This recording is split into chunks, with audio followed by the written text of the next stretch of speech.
الله أكبر الله أكبر الله أكبر.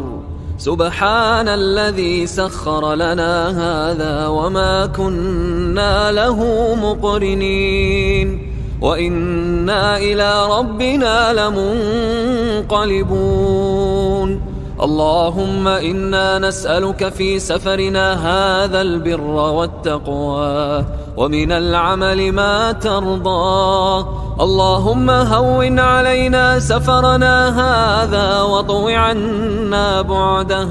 اللهم أنت الصاحب في السفر والخليفة في الأهل. اللهم إني أعوذ بك من وعثاء السفر وكآبة المنظر وسوء المنقلب في المال والأهل.